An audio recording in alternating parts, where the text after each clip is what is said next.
Oh, here we are back again. In a few minutes, we'll be going to New York and seeing Melissa Conte and get her to catch up with what's happening in the States.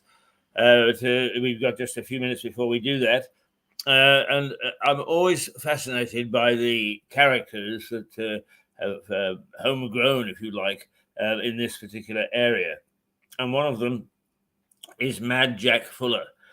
We fairly frequently play the little documentary made by Jake Ray about Mad Jack Fuller.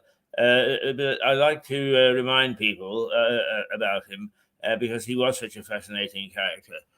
So here is Jake with his version of Mad Jack Fuller, who was MP for Lewis at the end of the 19th century. I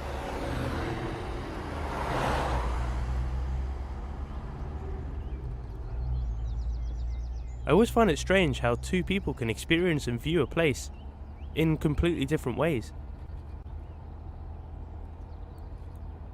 Jack Fuller was born into money, and at the age of 20 he moved to Brightling in East Sussex after inheriting land and a fortune from his uncle Rose. At the age of 22, Fuller became the Member of Parliament for Southampton. Fuller lost his seat after a vicious row over his support for slavery. This was the time when he began to focus more on his estate and his love of combining art and science. I moved down from Glasgow to Sussex when I was 9 years old, and that would be in 2003. I first saw the Follies when my granddad was driving me through Brightling, and I remember looking at them and just asking him what these strange buildings were.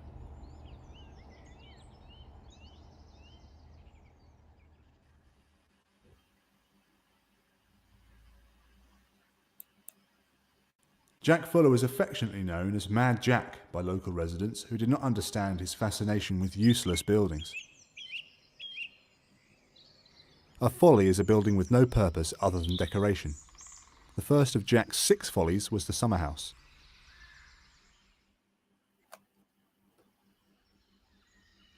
Jack was a keen gambler, and he entered into a wager that he could see the spire of Dallington Church from his window.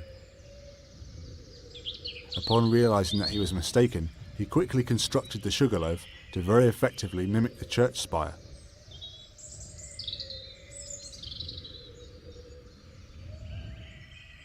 I looked out of my girlfriend's window and I saw this strange building in the distance, and I asked her, what is this strange building? And she replied that it was the Sugarloaf.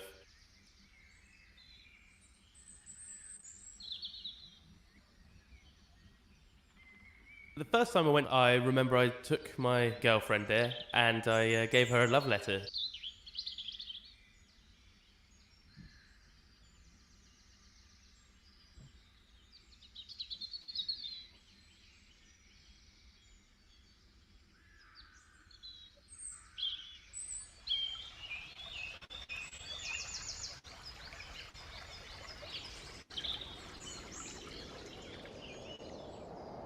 The Rotunda Temple was built to hold artwork, most notably paintings commissioned from J.M.W. Turner.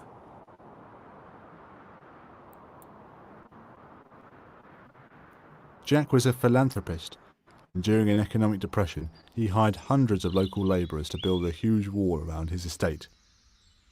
However, the wall did not stop trespassers.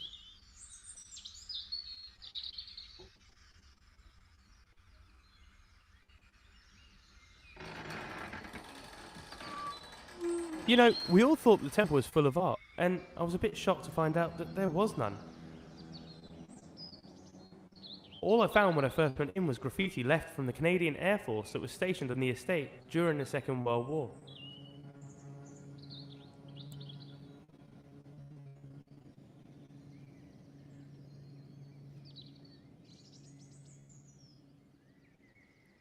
The temple is the motif for the internationally renowned Brightling Horse Trials, which brings in competitors and spectators from all walks of life.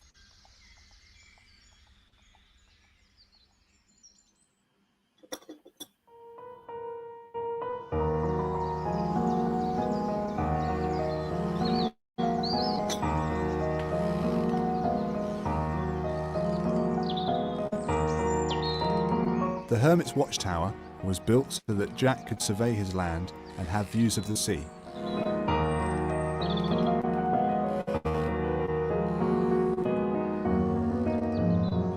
The tower was my special place. I used to go there when I was feeling a bit down or I had to clear my mind.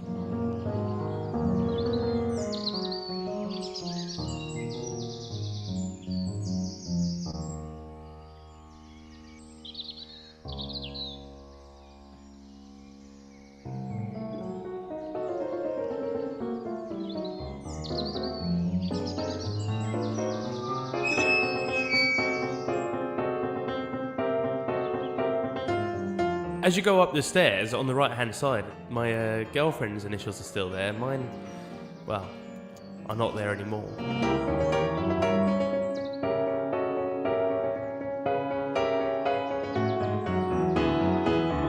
When I was feeling alone, I would go to the top of the tower, I would lie down, I would stare through the open roof. I'd wait for nightfall, and then I would look at all the stars. Yeah, I would wonder what my place on this earth is. Why I was here, and I would also wonder why the Follies are here. And you know, it dawned on me that the Follies aligned almost with the stars, and it feels like some of them are there to replicate Orion's belt, others are there to, you know, to be individual stars, like the observatory would be Betelgeuse.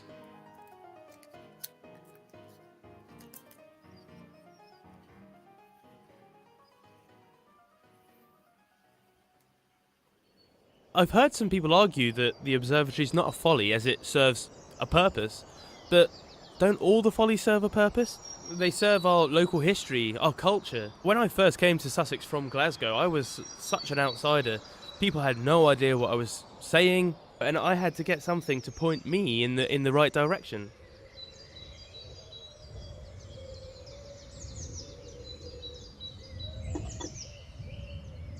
The obelisk dominates the landscape and is the second highest point in Sussex.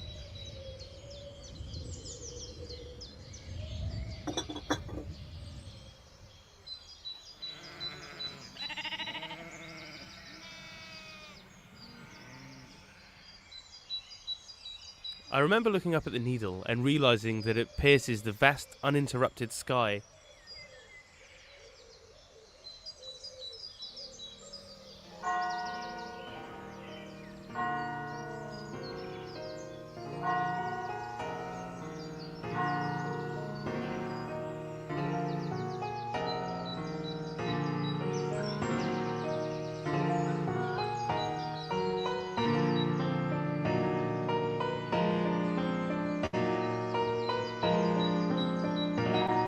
Jack Fuller commissioned the pyramid to be his mausoleum 24 years before his death. This immense structure draws attention away from the Thomas à Becket church, in whose graveyard it stands.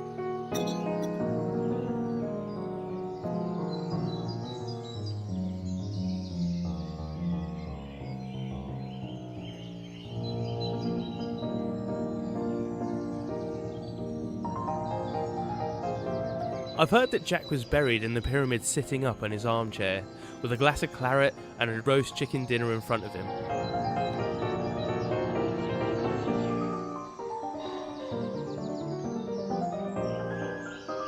The Follies are all focal points, but don't let them fool you. Their place in the landscape belies their size and their distance. In the beginning I was hungry to consume them, and I had rushed to each one in turn. But a short distance turned into a mile, a run into a trek. At last, I grew to love the surroundings and adopted the Follies as guides rather than destinations.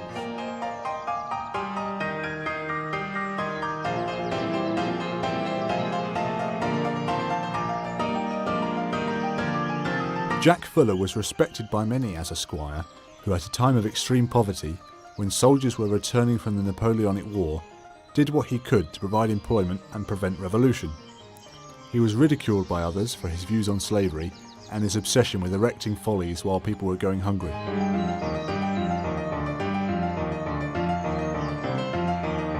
Fuller's Follies are an important part of my life and have helped me to find my place. I know many people have followed this path before I have, and I love nothing better than bringing new people to experience them and to fall in love like I did.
Now, the interesting thing about Mad Jack Fuller, which isn't highlighted in that short video there, is yes, he built Follies. Yes, he built um, the stargazing facility, but he also spent his money. Yes, on whining and dining. He was a player, but he also spent it on some rather remarkably good things. For instance, the city of Eastbourne benefited from a lighthouse and a lifeboat uh, as a result of Mad Jack's largesse.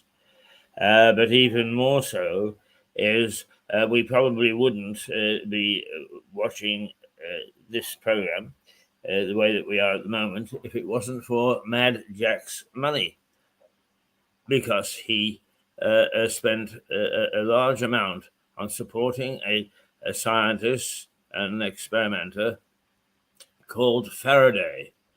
And Faraday's cage has become famous in the development of the movement of radio waves. And he put it in his money into that sort of experiment. And if you can imagine, it's a bit like somebody asking you to put your money into, let's say, flying skateboards. Is the idea of moving pictures or for that matter, sound at that time of man's development was very futuristic. It was not the sort of thing that you believed, and certainly not the sort of thing that you put your money into. But Mad Jack did.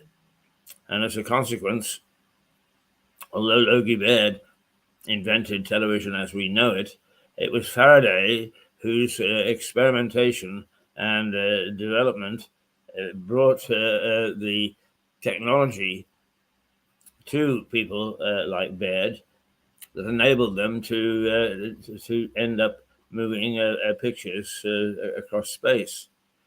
So he was a daring man. He also saved millions of lives, or thousands of lives anyway, because in those days of early industrial development, we had the issue of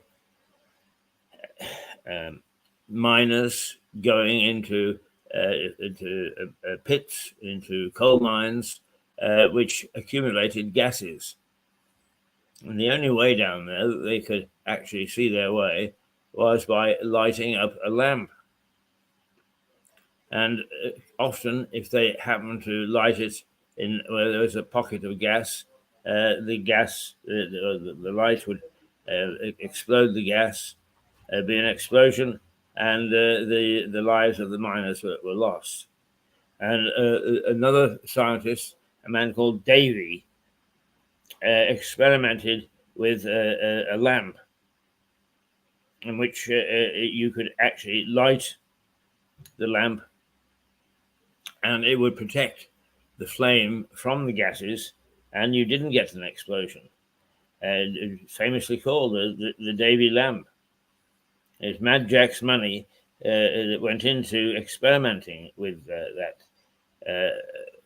type of thing, and as a consequence, the safety of miners in the pits of the 17th and 18th century were protected by the money that Mad Jack spent. He was a controversial figure.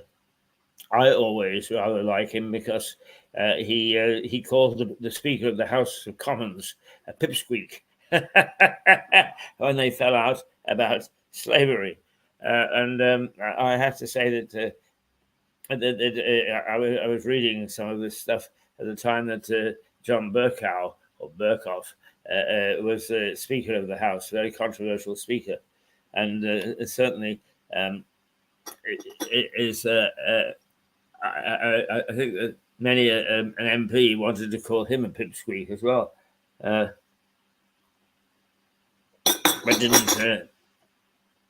didn't have the courage. Mad Jack most certainly did, and got turfed out for a couple of weeks.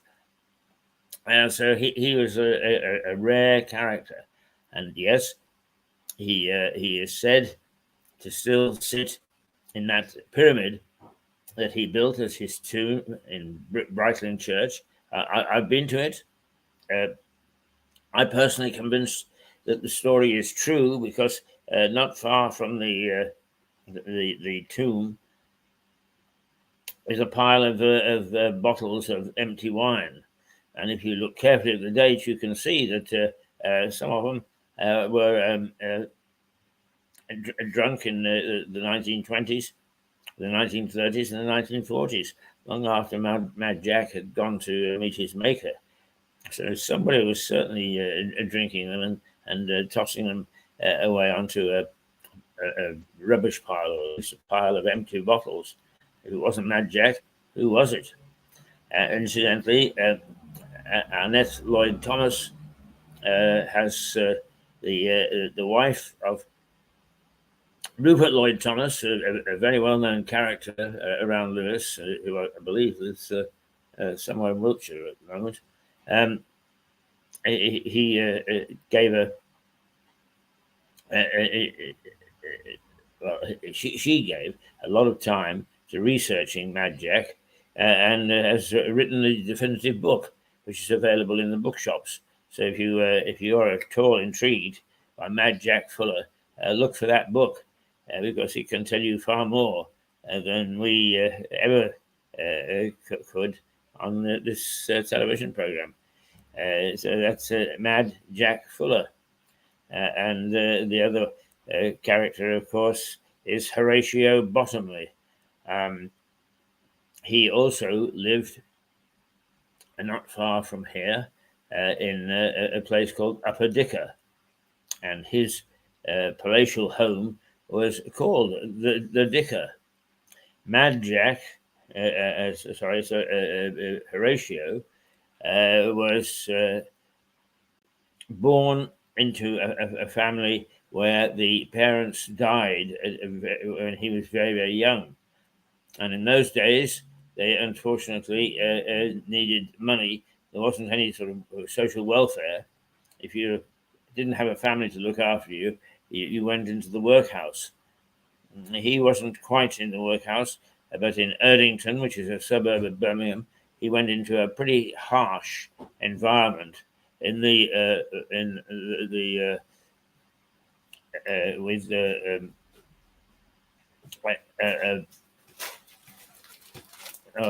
he's here.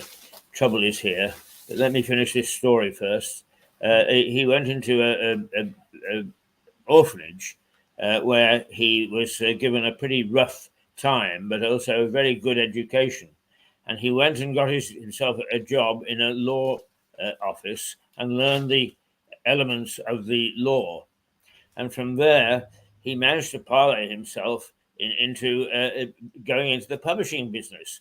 And it just so happens that standing behind me is a former journalist of the Financial Times, and it was Horatio Bottomley who actually founded the Financial Times, a newspaper which lasts even today.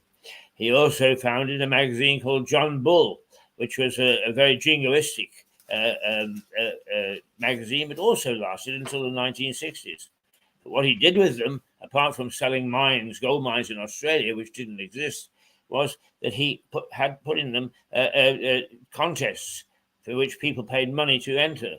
And he always made sure that one member of his staff, I don't think it was the man behind me, but a member of his staff would win. And that therefore the money went back into his pocket. And at Upper Dicker, not very far away, first of all, he had a station built so that his guests could come to his house to very lavish parties. He had a stable full of racehorses. He was an MP, and he was a great recruiter during the First World War for the government. But all the while, he was a swindler, and he was eventually caught and sent to prison for 7 years. And when he came out, he had nothing, and he died in relative poverty. So that was Horatio Bottomley. Right, is that story finished now? Almost, yes. Are you ready to come and sit down and talk? I'm going to have it, but I've got a can't stay very long. But I can tell you, have you seen the sensational story this morning? Which sensational story is that? The Sussex Express. No, I haven't. Right, shall I read it to you? Well, come and read it to the people. Don't stand back there all right. Honestly, what kind of journalist are you missing scoops like this? In here at 6 o'clock in the morning. Come here. Well, by this time you're actually very sleepy, presumably. Okay, now this. Hey, come on, sit down so everybody can hear you. Yeah. Otherwise, all they hear is a mumble at the back. Right. Good morning, everybody. Now, I have a very, very nice story for you this morning. Now, not that I think the Sussex Express is a brilliant newspaper, but it seems to have got a nice scoopy here. A scoop, right. Let me read it to you. Out of touch. Developers Human Nature launch stinging attack on the South Downs National Authority as it moves to defer a decision on the firm's plans for the Phoenix Industrial Estate due to outstanding issues.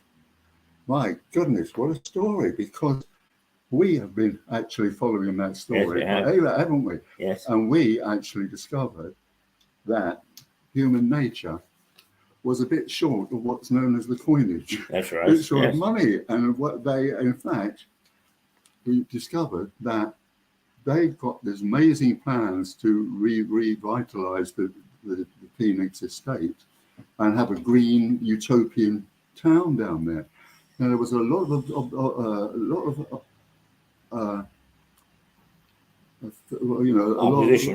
opposition to it, because there were all the trees have been taken down. Yeah. And what was it? 83 people campaigned against it. Right. And there's all issues about are the houses for DFLs or this, that, and the other. Anyway, there were all kinds of views. So I went to Company House and discovered that in 2021, they were £8 million in debt. So how are they going to do all this kind of thing? And they are a bit, we had one of the guys here, didn't they? Yeah, we did. We had the consultant. Consultant to the whole project. Yeah. Yes. And there's a big issue now, and given the incompetent Green Party, who's wrecking the town, I reckon, they've actually sort of tried to support it and say this is a wonderful utopian green Town. Indeed. And do they say there what issues Well, I've South Downs I've got to Authority read have? I've got to read the Yeah. full story actually. Because I think that the strange thing is, ever since, if you recall, and people must forgive me if my memory is slightly faulty, but it seems to me that the derelict works, Every Works, the steelworks, the Phoenix Steelworks, actually people were thrown out of there about 10 years ago on the basis that this project was going to go ahead. And here we are 10 years on, and it still hasn't. And a number of businesses were disrupted, if I recall. It seems to me to be another example of civic incompetence and a sheer waste of some small businesses. I know that there were some people down there who made records and were very successful as a record company. They had to move down to New Haven because they were thrown out of the recording studio in that old factory. It's funny how these things seem to go awry, isn't it, Stuart? Well, I think it is, but there are people like Derek Hager, who's been campaigning against it all, and the other people have been campaigning against it all, and the story's going on and on.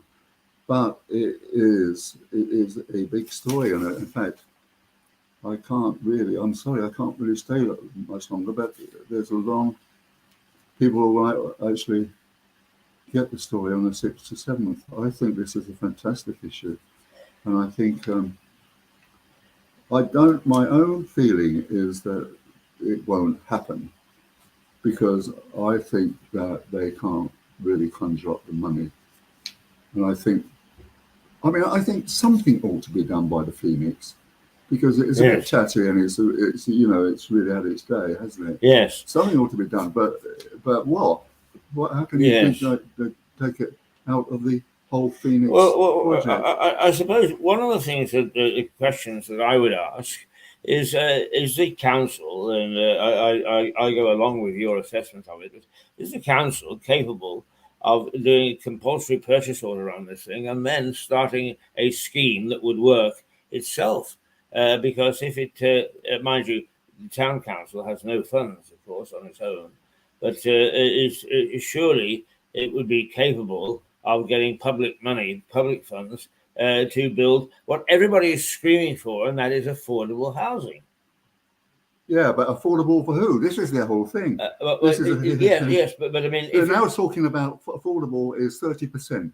30%. Yeah, but that is if it's you and I putting our money in because we expect a return. Yeah. If in fact it was the council, the local town council, who were responsible for the funds, they wouldn't have the responsibility for making a profit, would they? So you could have real affordable housing. Look, how many times do you have to say that the Green-led party, council here, is absolutely managerially, totally, utterly incompetent. What I'm saying. Yes, yeah. So when you say nothing will happen, to me, it isn't that it couldn't happen; it's it won't happen.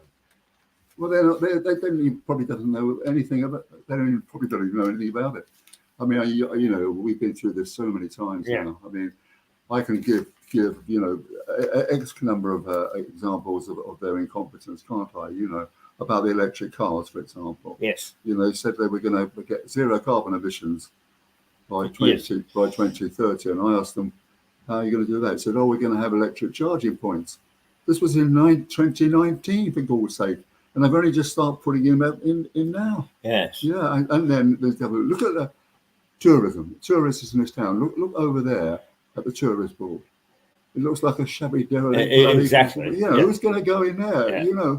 Why haven't they done something about it? Well, the late Stephen Catlin, who was one politician for whom I had a great deal of time. Yeah. He knew his stuff, but also he used to say to me, Keith, what really is, because I would say to him, "Are you running for this and that?" And he said, "What really is the point?" And I would say, "But Stephen, what we need is leadership. And what the Greens aren't showing is they aren't showing leadership. No. We need a party that instead of pouncing up and down, I mean, can you imagine? I understand I wasn't there, as they don't invite me to these sort of things. But apparently, the mayor making is he had instead of the traditional robes, which show authority and tradition and so on, he had a coat of many colours. Oh, really? Yes. And in the middle of the ceremony, he puts this coat of many colours on, and some embarrassing lady came up and sang a song. I mean, that's not leadership. That is just self-indulgence. If they want to do that, they can do it. I have no objection to them doing it, but not when they're representing the area and the town as its own. Mind you, as over the years, of course, as what's happened is that local councillors, it doesn't matter which party, have lost stature. I mean, 50 years ago, 60 years ago, when I first came to this town, they had people on all councils. It may have been controversial, but they were people of stature, and they actually got things done. Well, when you first came, was that your experience? Not really, no. I can't remember that. But I wasn't really interested in local politics. I feel that it's division type things, I know. I just know that this Green Party is going to be a disaster. I think I've got a real fear that we're going to be like Brighton was a year ago. Yeah. And look what's happened to them. They got bunged out by the Labour Party. That's and right. because they were totally incompetent. So this lot. Yeah. They really are incompetent. It's just they can't seem to light the fire, let alone anything else. Well, I'm glad that you've come across that. You went this morning.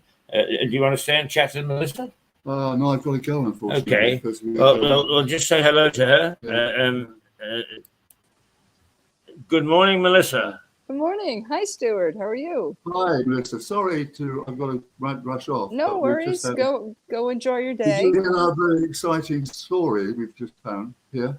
Oh, an exciting story. Oh, yeah. Well, we just had a story about the, I don't know if you can remember the human nature fiasco. It's the development of an old industrial site, which has been going on for years and years and years. And every time somebody says that they've got it fixed, they come tumbling down. So this morning, a big row has broken out about whose fault it is. Yeah. Anyway, nice to see you, Melissa. Good to see you too. Have a lovely day. And same to you. Okay. Right. Thanks, Stuart. Thanks for dropping by. Good to see you. Yeah. Yeah, we're going to Hastings today. All right. Stay with the in-laws. Right. Okay. Well, enjoy Hastings. Yeah. I always think of Foyle's War when I think of Hastings. Exactly. I reckon that Foyle's War is the best bloody crime series going. I think so too. It's excellent because of subplots like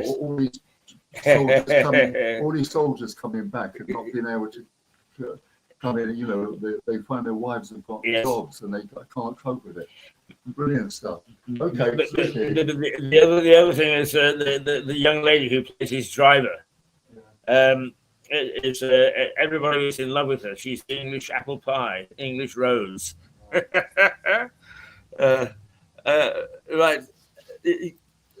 Lovely to see you, Melissa. How are you? Lovely to see you too, Keith. I'm doing very well. How about beautiful you? as ever. Yeah.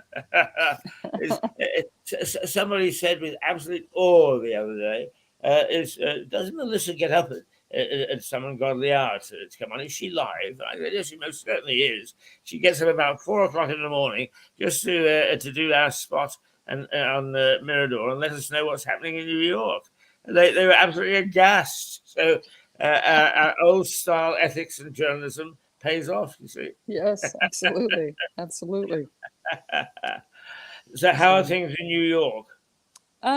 Things are fine in New York. The weather's been beautiful, very warm, maybe around, 26, 27, been pretty warm and sunny. So it's been really lovely after the flood. We had flooding in I guess it was last Friday. Terrible flooding. Unbelievable. They had to shut down the rails. It was insane. And Connor was telling me that a lot of New York. New York City has 5 boroughs, and parts of the boroughs are sinking because of sea level rise. So Wow. yeah, and a lot of the buildings are just too heavy. So yeah, there's a lot going on in New York. Just Yes. the So migrant crisis. It's just been very very busy. Of course, yes. me and my profession, it's just same day to day, nothing really exciting. So in some ways, that's a good thing, especially in New York. I just walk over to my little ivory tower on Park Avenue, and but But it's interesting. you've got a son who really is poking his nose into almost everything. So he He's comes into home the and weeds, yeah, yeah. definitely. How's he Yeah, doing with an HK? he had well, yesterday's interesting because he's a young journalist. May not be a journalist for long, but he doesn't particularly care for the profession. But he wants to be a fighter pilot. But yesterday was a trial of a man who, an elder, well, not elderly, right? He's in his 60s now. Planned a terrible shooting on the subway system in the city a couple of years ago, I think it was. And he had been planning it for years. He threw smoke bombs in one of the subway cars and just shot people randomly. He didn't kill anyone, but the judge just threw the book at him, 10 concurrent sentences. Wow. Yeah, that was it. Done. And Yes. because he was claiming that it was systemic racism, that he was the victim of racism. Of course, the judge is black. So is the marshal. So it just didn't fly with them. And so the judge is like, no, that's just pure evil right there. No, you can't Well, come out. And it's interesting. it was interesting is having done some work in a public defense. That public defender, she didn't stand a chance. It was. Yes. It's the kind of a case where it would lead to you retiring from being a public defender. Seriously, that was a no win. That was no win. He was on camera with everything. He had dressed up as one of the subway workers. It was so well executed, but he didn't kill anybody. So, but still, the judge was like, no, we can't have that on the streets. We can't have that. Yes. So, rest of your life in jail, done. Yeah, so Connor got this first taste of seeing someone capable of doing that. Yeah. And that was to him just shattering. I remember the first time I looked at a murderer. Like, there's nothing behind the eyes. There's just nothing. It's just black. Yes. Yeah, it was pretty shattering for me too. So yeah, that was his first taste of it. Yes. So anyway, it's funny. The first time I actually went into a courtroom to cover a story, I was amazed at how ordinary the defendant looked. yeah, our defendant. My God, how could somebody like this have murdered somebody? Yeah. But it is interesting that this morning, of course, we had the two bees on, and they had decided that they wanted to talk about knife crime because in the last 24 hours, we have had 2 stabbings.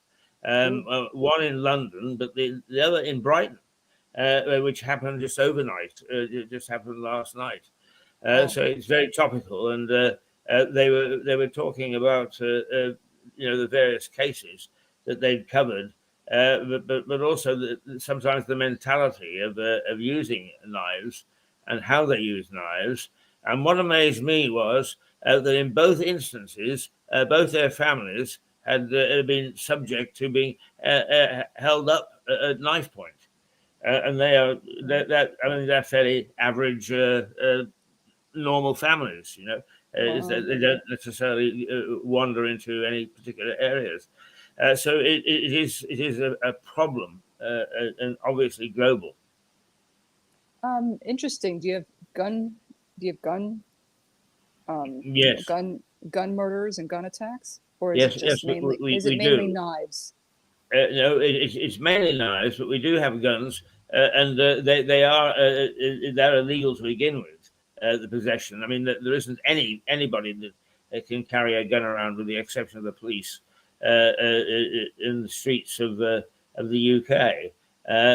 So gun crime is, it's very much a black market, and you used. I mean, the first thing you've got to do is conceal the gun, and I would assume that that's not necessarily true in New York.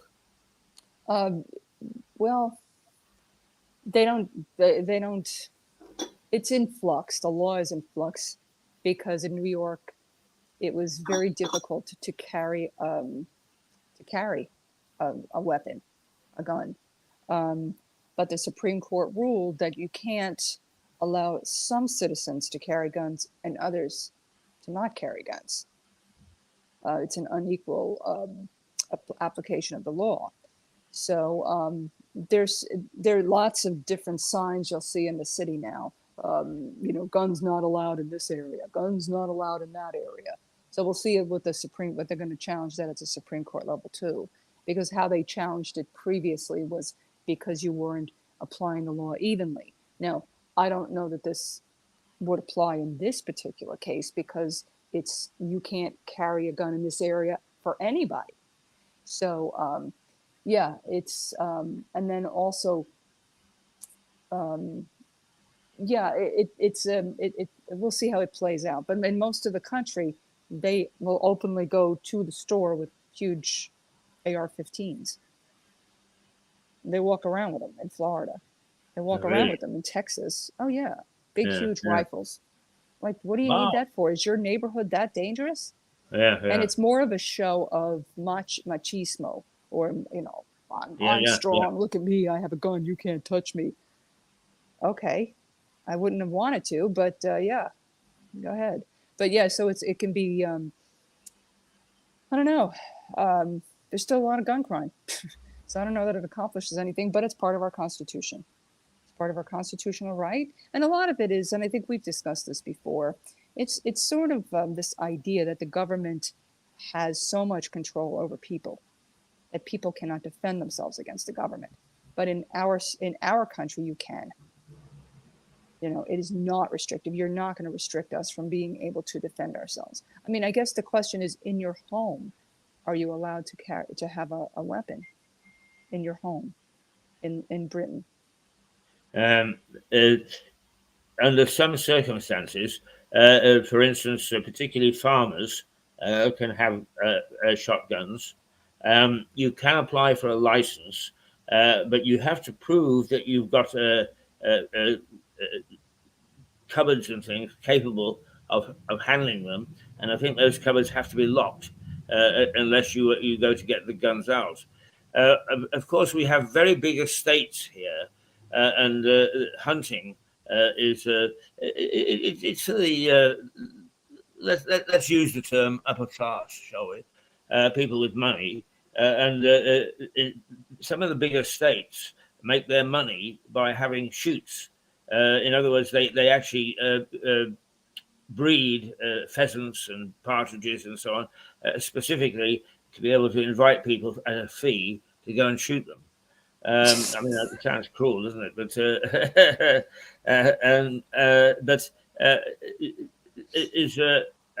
humanity! Oh my God! I mean, the most that I could have in my house without a license and is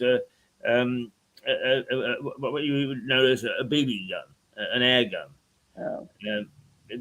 But other than that, I mean, we couldn't even have a 22 without a permit.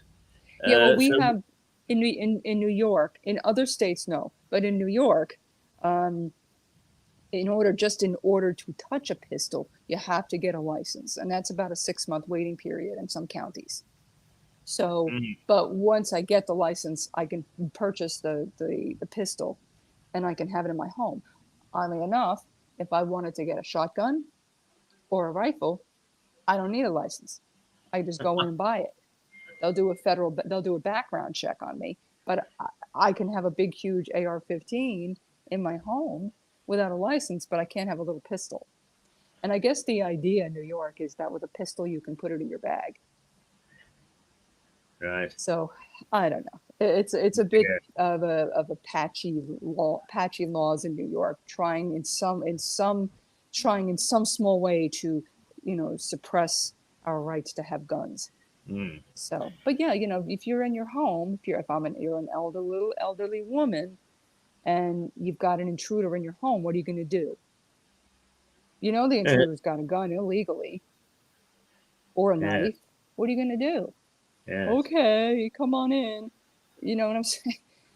So Yes. yeah. So in that respect, I could see how you'd want to have a gun in your home. Yes. I can remember being in the car of people that I knew in Washington State, and we were driving along, and the glove compartment popped open accidentally, and there were a couple of pistols stuck in there. Oh, But that was actually a bit of a surprise, because in Canada, uh, holding a handgun or a rifle is quite difficult. Shotgun, hunting gun is quite different, but a rifle or a pistol is they're very tough to get a license. wow. Even for Yeah. a rifle shotgun, like really, why the difference? Why can Well, I have a shotgun without a license, but I can't have a rifle without a license? hmm, Why? I think actually that I'm stretching my mind now for Canada. I think that it's subject to similar laws to those in Britain.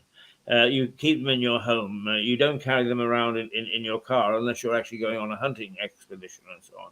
But I do remember when I was very first in Canada, is some chaps, we went out hunting, and we were going. They were looking for deer and bear, and the whole idea of shooting a deer or a bear was anathema to me. I was an 18-year-old just from school.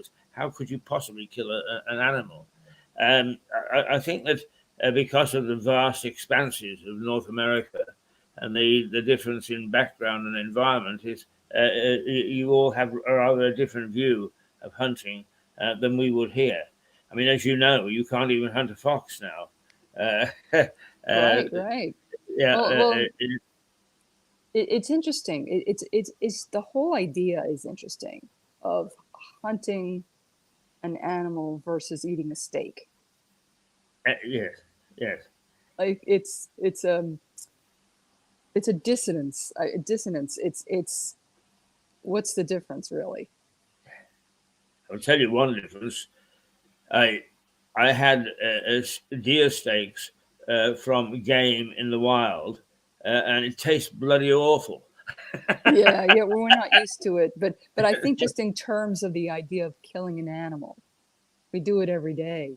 We have Yes, the animals living in horrible conditions, and then we kill them, as opposed to being out in the wild for their lives, and then you kill them that one day. yeah, So in some ways, that's a little bit more like it's a little bit more acceptable in my view anyway.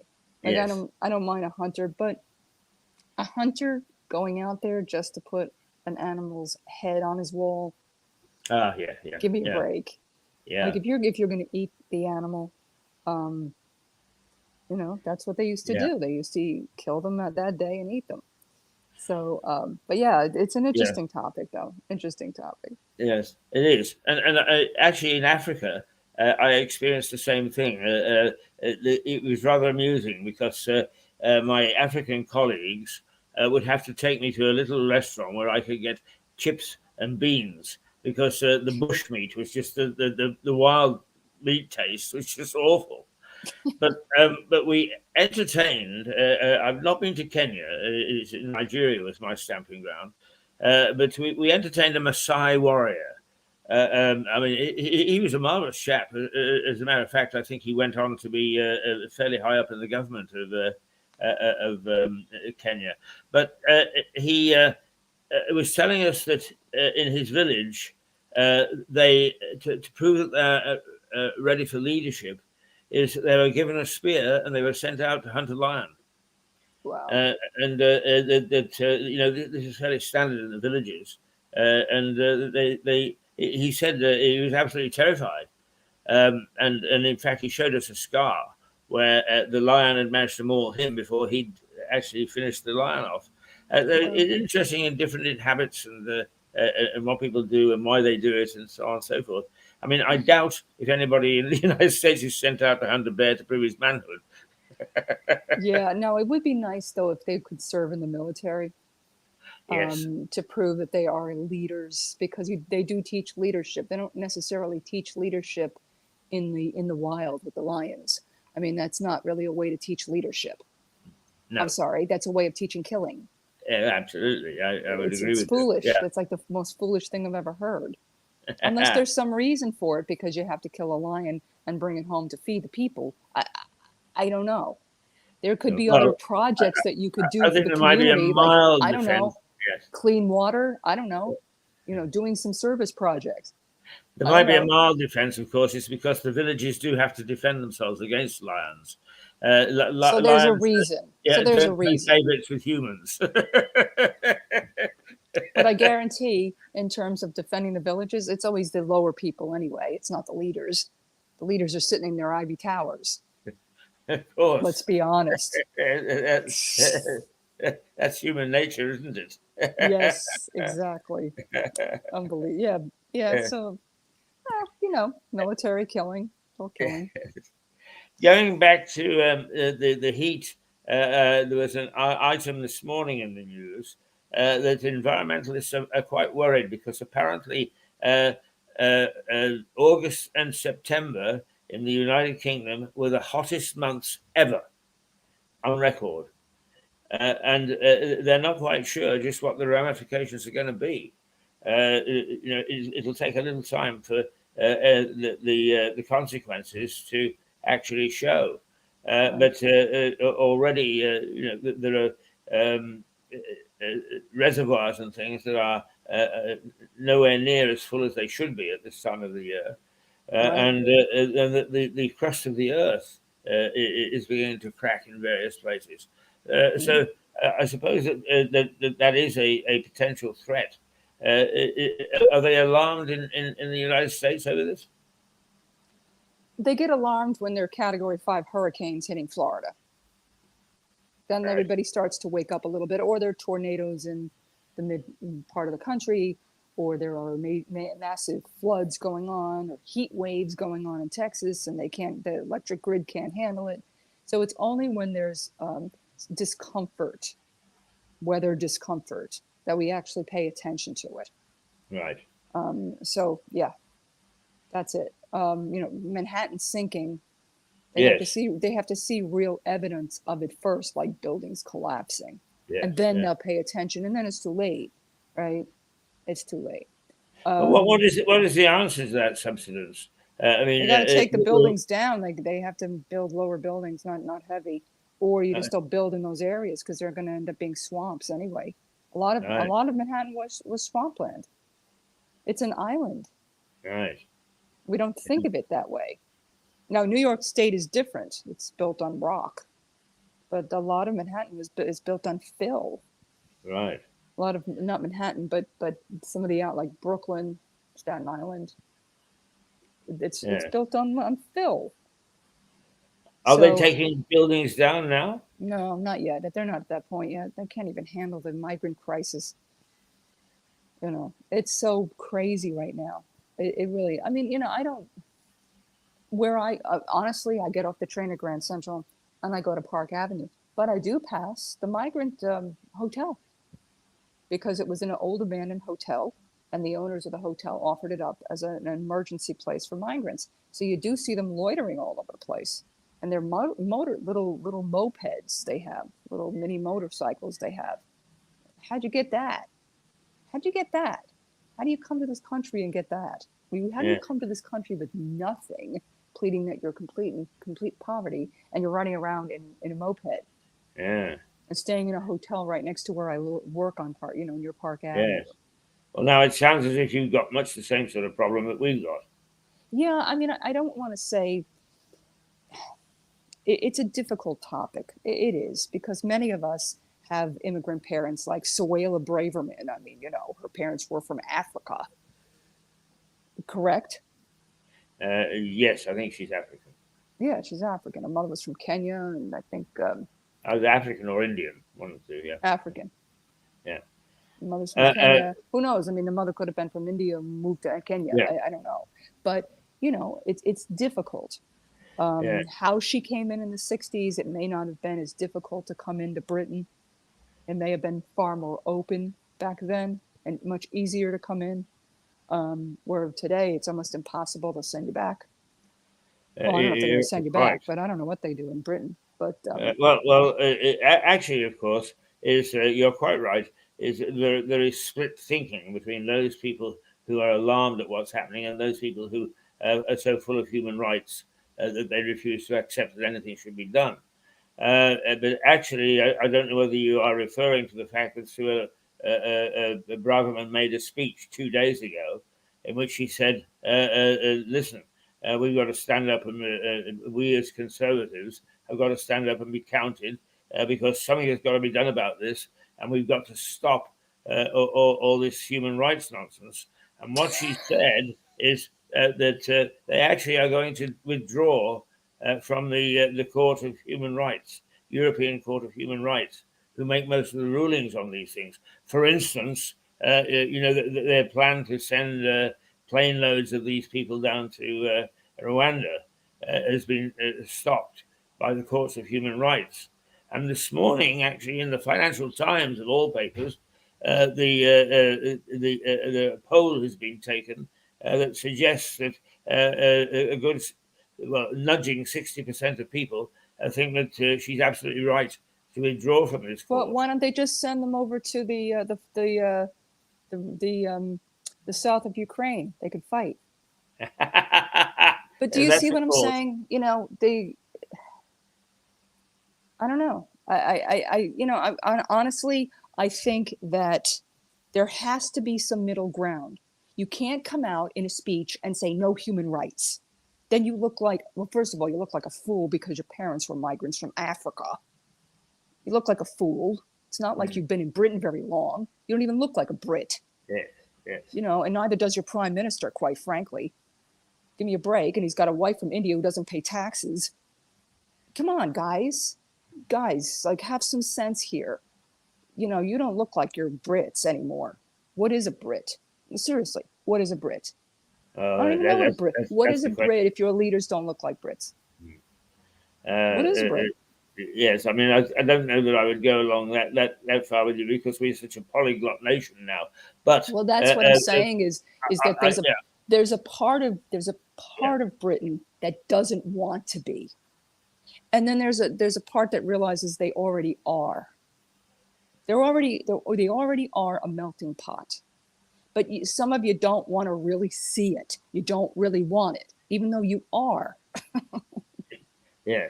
Seriously. Yeah. You want to stay traditional British, but then you have basically children of immigrants, second generation, ruling your country. It's one thing if she was a nurse, but she's ruling your country. Rishi's ruling your country. They're from India. Yeah. So what are you? You're a melting pot, and that's fine. But don't say you're not. Or don't say you don't want to be, or you don't want to be. But in fairness to these people, I don't think they are saying they are withdrawing from the Court of Human Rights so that we have no human rights. What they're doing is they're saying that it should be a British court to judge, and on our circumstances. Are the justices going to be from India? Sorry? Are the justices going to be from India or Africa? Well, I don't know. Do you know? Because you're deciding. You're deciding, Keith, who's coming into your country. So you're deciding who's coming into your country, where are they from, what do they look like, right? What kind of financial means do they have? So you're looking at all of that, right? Yeah. And what do you want? Who do you want to come into your country? Nobody? Who would be acceptable to come into your country? These are basic questions we all need to answer, even here in the United States. Yes, who do we want to come into this country? Yeah, but I mean, the question is who decides those standards.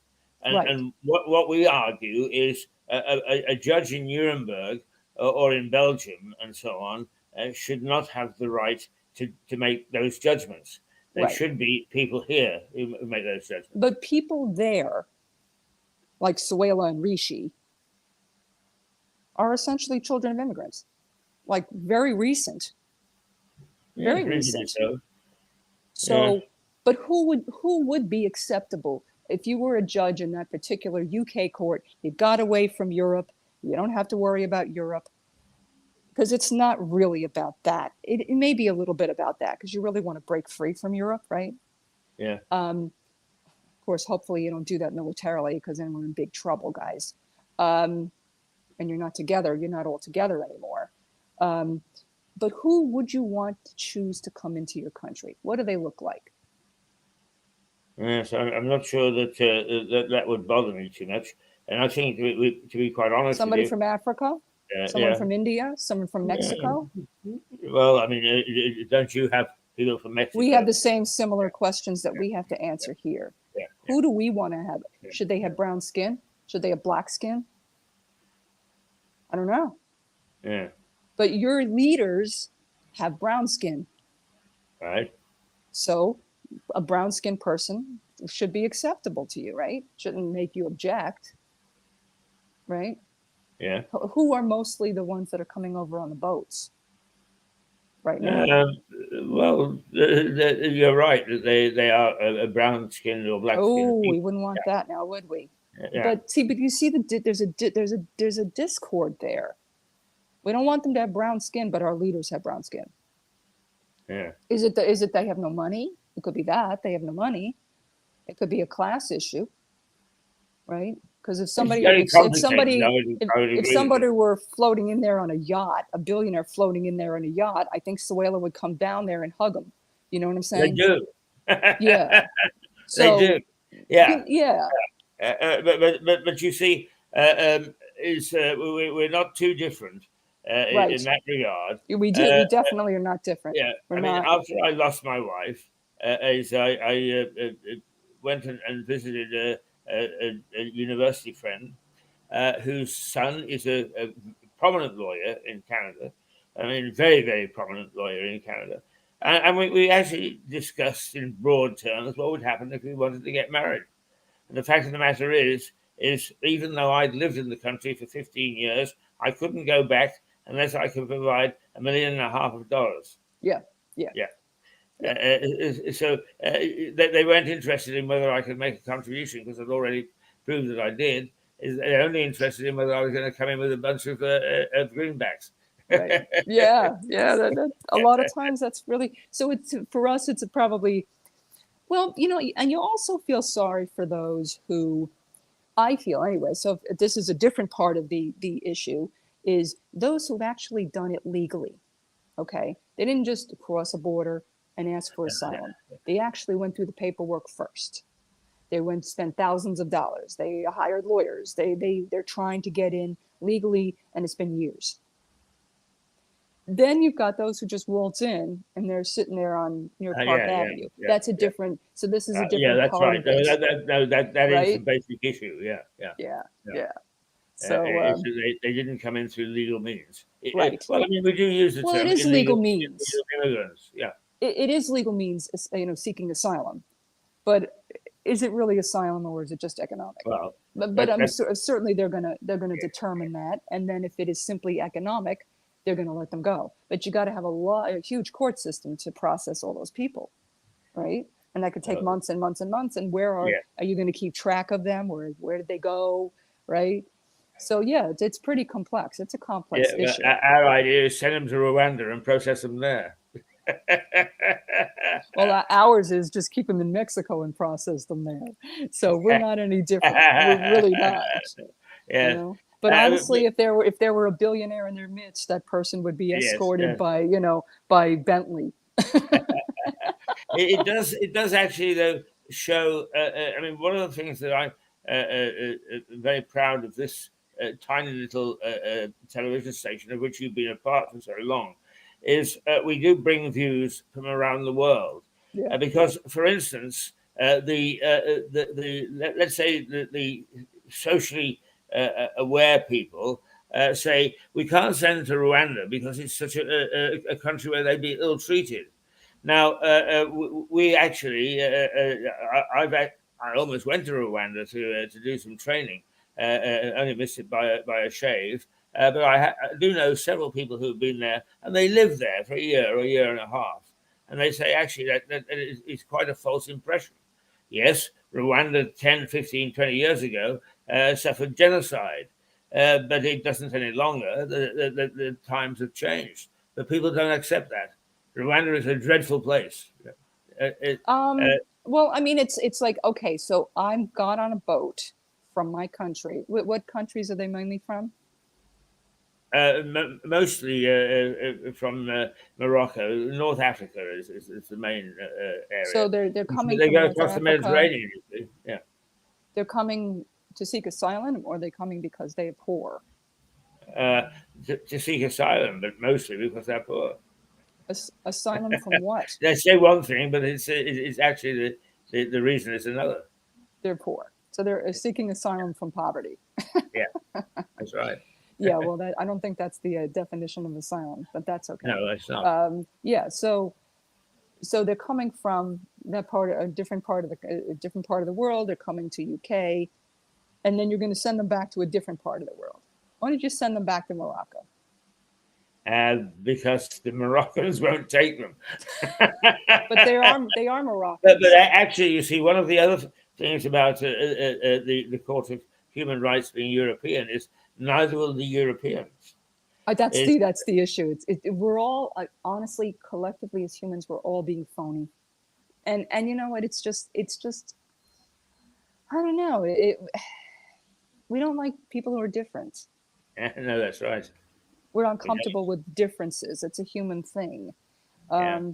And then you ask the socially aware people who, I suppose they have some kindness in their heart, yes, but then ask them to house the migrant families themselves in their personal homes.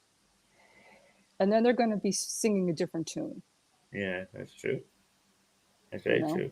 But what they do is they want to house them in certain areas, poor areas that are already struggling. Anyway. Yes, setting up ghettos. That's one of the. That's what I'm saying. That's what you've got in New York. Yeah. Anybody who would like to have them, when they're vocal and they're leaders, they need to house them in their homes. Yeah. Allow them to shower in their showers. Right. Down the hall from their bedrooms. And then let's see what happens. You see what I'm saying? Yes, indeed. Then I'm going to believe that you really are humane. Then I'll believe it. But you have to demonstrate it. Has that been suggested to the people who commit these refugees in your country? Well, yeah, I would. I mean, our mayor in New York is like, we've got to send them back. We don't have the capacity. We don't. See, because here's the thing. Let's think about it. All the socially people who are going to yell. Let's just think about it for a moment. If your city is overrun with migrants who have really no means of making a living other than street peddling, what kind of a tax base are you going to have to pay for your city when all the wealthy people have moved out? And they are moving out. Yeah, who's stopping your mayor from sending them back? There are state laws that emergency. We have to. If there's an emergency, they can come here. It's a safe haven city. But oddly enough, the rest of the state isn't like that. So you can't send them to other parts of New York State. But New York is a safe haven city. If you come and ask for asylum, we're going to put you up someplace. All right. So, okay, now the mayor's, he's not really necessarily of that ilk. He's not. He's a former police officer, and so he looks at things very differently than those who are, I don't know, what's the word, woke? Or socially aware. I don't know what they want to call themselves. Yeah. So, because they're not seeing all the problems. Yeah. Right? They're up in their little suburbs. But once you start insisting that the migrants have got to stay in your homes, of the leaders of those suburbs, they have to be housed in your homes. It's an then we got a Anglo-American problem. problem, all right. Yeah. So yeah, Well, I this get is it. But I, you know, at the same time, I think Suela needs to check herself a little bit and not come off as a really, especially since looking at her background. I mean, come on, her parents came from Africa. Give me a break. Like, come on. You know, you look, first of all, you look phony. You look nasty. Is this the face of the Tories? Is that the face you want? well, that's another question, isn't it? It is another question. Yeah. You know, it's like, listen, if you're going to be nasty, then you got to be like people in Texas. We don't want them, ship them to New York. But you have to own it. If that's what your party wants, you have to own it. Okay? And I think you got to check to see, maybe your leader should be third generation or fourth. But your wife shouldn't be able to come over and not pay taxes if she's from India. That's so phony, guys. It's so phony. How phony can you be?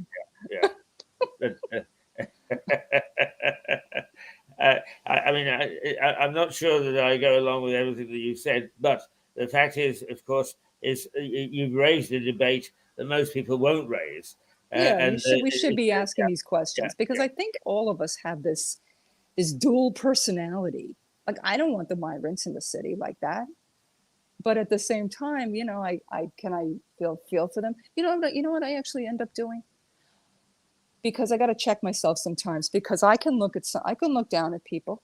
I'm aware of the fact that I can look at somebody who's brown and short and say they don't belong here. I have that in me. Okay, I'm going to be honest with you.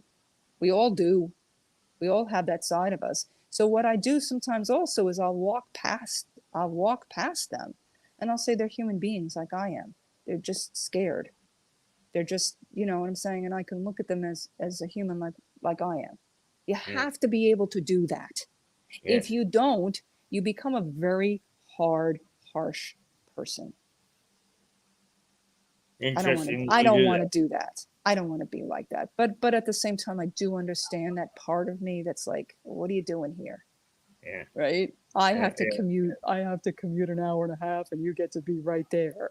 You know, there's a part of me that says that. Sure. I'm going to be honest. We all need to be honest with ourselves and check ourselves. What are we thinking of? Yeah. What are we really deeply thinking? Resentment is very high on human emotion.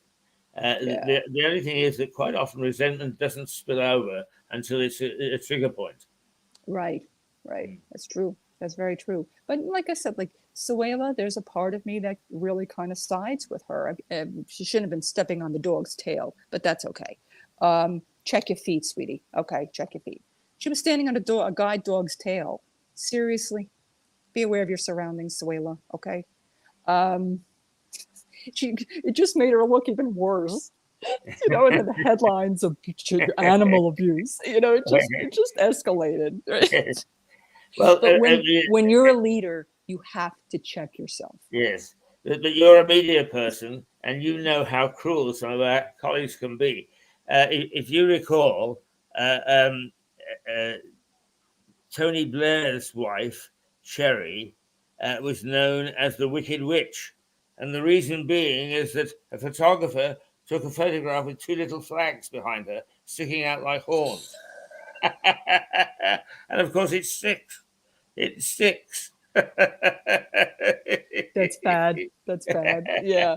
But like I said, like it comes on the heels of this speech that she gave, and she's stepping on a dog. So it really just compounded the problem.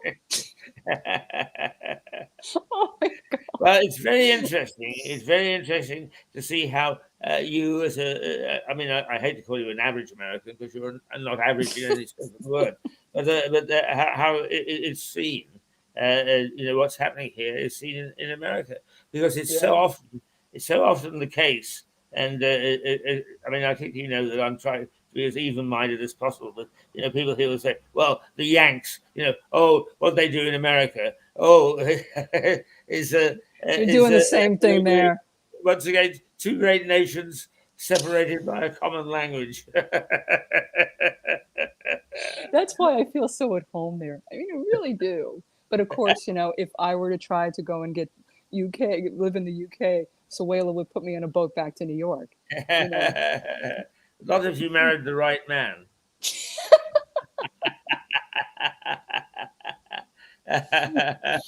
Anyway, another topic. Let's move on. Maybe we say goodbye. That's one of the liveliest discussions we've had for quite some time. And It's interesting. It's marvelous. I love probing myself, my mind. I love when we all probe ourselves, and then I love when we take a look at our leadership in our countries, because we all really need to check ourselves.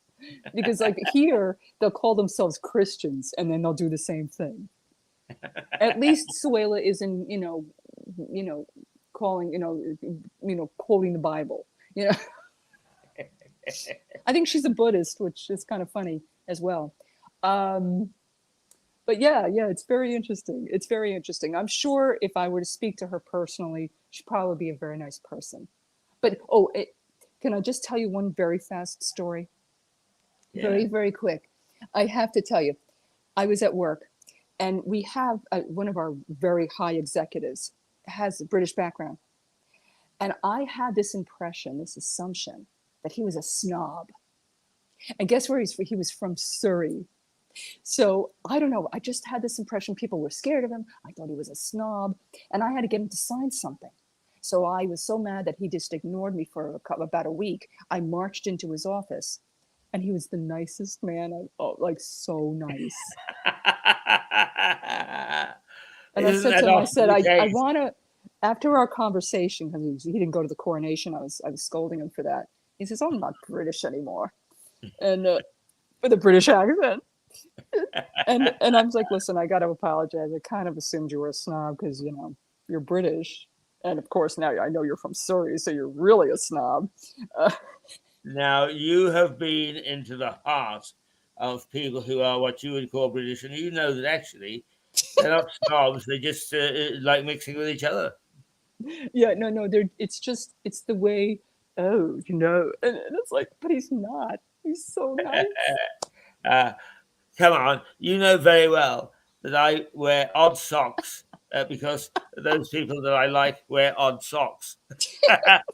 Not because I'm a snob. It's just the way you all speak, like so posh. Here we're like, yeah, whatever. How you doing? Wait until I get angry. The posh will just escape the body. That's great. It's just great. Well, listen, what a wonderful, wonderful program this morning. That's terrific.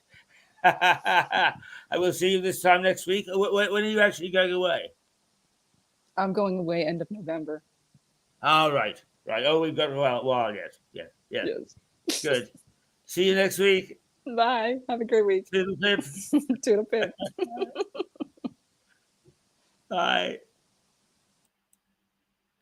Well, what a very feisty morning that was. Very, very interesting, and we've gone well past our normal time, but I think it is always interesting to hear how other people, and particularly people in other parts of the world, see us, and perhaps it wakens us up a little bit. Anyway, we've had a good day. We've had the 2Bs. We've had Stuart popping in over the local issue of the Phoenix project, and we've had Melissa calling a spade a shovel when it comes to immigration. So it's very typical.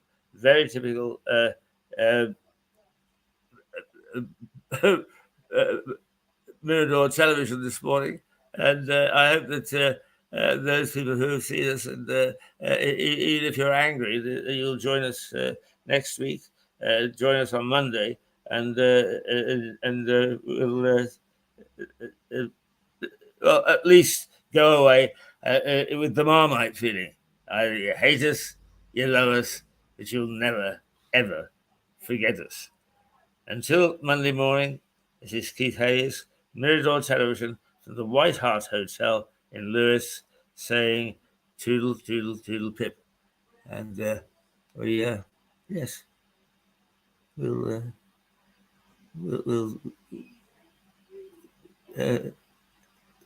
we should have something here that says goodbye. That's why I can't find it. Something the wrong thing. Okay, bye bye.